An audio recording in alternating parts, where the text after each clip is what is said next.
እዙይ ድምጽ ራዲዮ ኤረና እዩ። ክቡራት ሰማዕትና ዓለታዊ ዜና እንሆ። ወታደራዊ መንግስቲ ሱዳን ናብቲ ንግጭት ምብራቕ ሱዳን ክፈትሕ ብኤርትራ ዝተዳለወ ዘተ ሰላም ከም ዘይሳተፍ ኣፍሊጡ። ሚኒስትር ጉዳያት ወጻኢ ሱዳን ዓሊ ሳድቅ ብ6 ነሓሰ ንሱዳን ትሪቢዩን ናብ ዝሃቦ ቃልዩ መንግስቱ ኣብቲ ብፕሬዚደንት ኢሳያስ ዝተወደበ ዘተ ከም ዘይሳተፍ ዘፍልጥ ዘሎ። ወታደራዊ መንግስቲ ሱዳን ናብ ኤርትራ ብዝካየድ ዘተ ኣይሳተፍን ጥራይ ዘይኮነ ብፕሬዚደንት ኢሳያስ ንዝተዓደሙ ዝተፈላለዩ ወከልቲ ቀቢላታት እውን ናብ ኤርትራ ብዝጓዓዝሉ ዝነበሩ እዋን ኣብ ዶብ ከም ዝኸልከሎም ካብ ሱዳን ዝተመሓላለፈ ዜና ኣመልኪቱ። እቶም ወከልቲ ቀቢላታት ዶብ ሱዳን ሰጊሮም ናብ ኤርትራ ከይኣትዉ ዝተኸልከልሉ ምኽንያት ናይ ቪዛ ጉዳይ እዩ ክብል እዩ ሚኒስትር ጉዳያት ወጻኢ ሱዳን ምኽንያት ዘቕርበሉ። ኣቦ ወንበር ህዝባዊ ግንባር ንናጽነትን ፍትሕን ሱዳን አልአሚን ዳውድ በንጻሩ ኣብ ዝሃቦ ቃል ኤምባሲ ኤርትራ ኣብ ሱዳን ዝርዝር ኣስማቶም ዕድመ ዝተገብረሎም ወከልቲ ቀቢላታትን ውድባትን ኣቐዲሙ ናብ ሚኒስትሪ ጉዳያት ወጻኢ ተላኢኹ ምንባሩ ብምግላጽ እቲ ብወታደራዊ መንግስቲ ዝተዋሃበ ምኽንያት ቅቡል ኣይኮነን ኢሉ። ብሚኒስትሪ ጉዳያት ወጻኢ ኣቶ ዑስማን ሳልሕ ዝምራሕ ጉጅለ ልኡኽ ኤርትራ ኣብዚ ዓመት እዚ ናብ ሱዳን ተደጋጋሚ ምብጻሕ ብምክያድ ጉዳይ ምብራቕ ሱዳን ክሽምግል ናብ ጀነራል አልቡርሃን ምሕጽንታ ከቕርብ ጸኒሑ እዩ። እንተኾነ ንገለ ካብቶም ስምምዕ ሰላም ጁባ ዝፈረሙ ጉጅለታት ስለምንታይ ኣብዚ ዘተ ዘይዓደሞም ንጹር ኣይኮነን። በንጻሩ መራሕ ቀቢላ ሃደንድዋ መሐመድ አልአሚን ስምምዕ ሰላም ጁባ ተቃዊሙ ምብራቕ ሱዳን ክመርሕ ብወታደራዊ መንግስቲ ንዝተመዘ በዓል ስልጣን ብምቋም ሰላማዊ ሰልፊ መሪሑ ክነሱ ኣብቲ ዘተ ሰላም ተዓዲሙ ይርከብ። እቶም ኣብ ፓስፖርትኹም ቪዛ ይተሃርመልኩምን ተባሂሎም ኣብ ዶብ ከሰላ ዝተኸልከሉ ፖለቲከኛታትን ወከልቲ ቀቢላታትን ቁጽሮም 112 ክኸውን እንከሎ ኣብ ዶብ ኤርትራን ሱዳንን ነሳት 6 ሰዓታት መልሲ ክረኽቡ ከም ዝተጸበዩ ካብቲ ሃገር ዝተመሓላለፈ ዜና ይመልክት። ገለ ካብቶም ወከልቲ ቀቢላታት ንማዕከናት ዜና ብዝሃብዎ ሓበሬታ እቲ ኣብ ኤርትራ ዝካየድ ዘተ ኮንፈረንስ ዳ እምበር ንስምምዕ ሰላም ጁባ ዝትክእ ኣይኮነን ኢሎም። ዙሮት ኣብ ከተማታት ኤርትራን ርክብ ምስ ፕሬዚደንት ኢሳያስ እውን ከም መደብ ተሰሪዕሎም ምንባሩ ገሊጾም። ዲፕሎማስያውያን ምንጭታት ካብ ካርቱም ኣብ ዝህቦ ዘለዉ ትንታነ እቶም ወከልቲ ቀቢላታትን ፖለቲከኛታትን ኣብ ኤርትራ ብዝካየድ ዘተ ከይሳተፉ ዝኽልክል ውሳነ ብጀነራል አልቡርሃን ከም ዝተዋህበዮም ዘመልክቱ። እቶም ተንተንቲ ኤርትራ ኣብ ጉዳይ ምብራቕ ሱዳን ተገዳስነት ከተርኢ ንቡር እኳ እንተኾነ ብዘይፍቓድ ጀነራል አልቡርሃን ግና ዝኾነ ምትእታው ክትገብር ኣይትኽእልን እያ ክብሉ ትንታነኦም ይህቡ።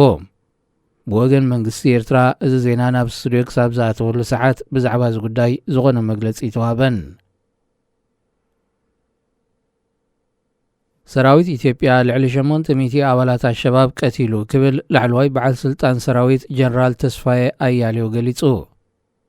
እቲ ጀነራል ኣብ ዝሃቦ ቃል ኣብ ዝሓለፈ ሳምንታት ጥሩፍ ጉጅለ አሸባብ ብተደጋጋሚ እዋን ዶብ ኢትዮጵያ ሰጊሩ መጥቃዕትታት ምፍጻሙ ብምጥቃስ ሰራዊት ኢትዮጵያ ብዝገበሮ ጸረ መጥቃዕቲ 24 ላዕለዎት መራሕቲ እቲ ጉጅለ ዝርከብዎም ልዕሊ 800 ሰባት መቕታሎም ሓቢሩ። አሸባብ ብወገኑ ብኣማይት ዝቝጸሩ ሰራዊት ኢትዮጵያ ከም ዝቐተለዩ ዝገልጽ እንተኾነ እቲ ብክልቲኦም ወገናት ዝወሃብ ዘሎ ጸብጻብ ብሳልሳይ ኣካል ኣይተረጋገጸን ዘሎ። ጸብጻባት ዜና ሶማል ብዝህቦ ዘለዎ ሓበሬታ አሸባብ 150 ኪሎ ሜትር ናብ መሬት ኢትዮጵያ ብምእታዊው መጥቃዕቲ ካይዱ። ፕሬዚደንት ክልል ሶማል ናይ ኢትዮጵያ ሙስጦፋ ዑመር ብዓርቢ 5 ነሓሰ ኣብ ማሕበራዊ መራኸቢታት ኣብ ዝዘርግሖ መልእኽቲ ልዕሊ 100 ኣባላት አሸባብ ተማሪኾም ምህላዎም ገሊጹ። ንሱ ኣቐድም ኣቢሉ ብዝሃቦ መግለጺ አሸባብ ናብ መሬት ኢትዮጵያ ከይኣቱ ዝኽልክል ናይ ጸጥታ ዞባ ኣብ መሬት ሶማል ክሕንጸጽ ምዃኑ ኣፍሊጡ እዩ። አሸባብ ዶብ ኢትዮጵያ ሰጊሩ መጥቃዕትታት ዘካይድ ዘሎ እቲ ጉጅለ ኣብ ሶማል ጥራይ ዘይኮነ ኣብ መላእ ዞባ ቅርኒ ኣፍሪቃ ጽልዋ ከም ዘለዎ ንምርኣይ ምዃኑ እዩ ብተንተንቲ ፖለቲካ ዝወሃብ ዘሎ መብርሂ። ፕሬዚደንታዊ ምርጫ ኬንያ ንምዕዋት ጎስጓስ ከካይዱ ዝቕነዩ ሕጹያት ተወዳደርቲ ቀዳም ሰዓት 9 ምሸት ብወግዒ ደው ከም ዘበሉ ካብቲ ሃገር ዝተፈነወ ዜና ኣመልኪቱ። ኣብቲ ሶሉስ ንግሆ ሰዓት 6 ዝጅመር ፕሬዚደንታዊ ምርጫ ተወዳደርቲ ዘለዉ ራይላ ኦዲንጋን ዊልያም ሩቶን ንመወዳእታ ግዜ ንሰዓብቶም ኣብ ዝሃብዎ መደረ ንውፅኢት ምርጫ ክቕበሉ ምዃኖም ኣፍሊጦም ኣለዎ። ብተመሳሳሊ ክልቲኦም ተወዳደርቲ ዝያዳ ጎስጓሳቶም ኣብ ምውጋድ ጉቦን ብልሽውናን ከተኩሩ ምዃኖም እዮም ገሊጾም። ኣብ ስታድየም ካሲራኒ ንኦዲንጋ ክድግፍ ዝተኣከበ ህዝቢ ብሰዓት ጸጸፈ ካብቲ ናይ ሩቶ ደጋፊ ዝበዝሕ ምንባሩ ዝገልጹ ተዓዘብቲ እቲ ናይ ምዕዋት መስኮት ንኽልቲኦም ተወዳደርቲ ጸቢብ ከም ዝኸውን ይገልጹ። ራይላ ኦዲንጋ ንዝተጸገሙ ስድራ ቤታትን መንእሰያትን ፋይናንሳዊ ደገፍ ናይ ምግባር ፖሊሲኡ ከም ዘዕውቶ ክገልጽ እንከሎ ዊልያም ሩቶ ብወገኑ ብልሽውና ንምውጋድ ሓንፂፅዎ ዘሎ ፖሊሲ ከም ዘዕውቶ ይገልጽ። ኣብዚ ሶሉስ ንጎ ዝጅመር ፕሬዚደንታዊ ምርጫ ህዝቢ ኬንያ ናብቲ ኣብ መላእቲ ሃገር ተዳልዩ ዘሎ 46,000 ናይ ምርጫ ነቑጣታት ብምውሓዝ መራሒኡ ክመርጽ እዩ። ክቡራት ሰማዕትና ዜና ዝተፈጺሙ ኣሎ። ሬድዮ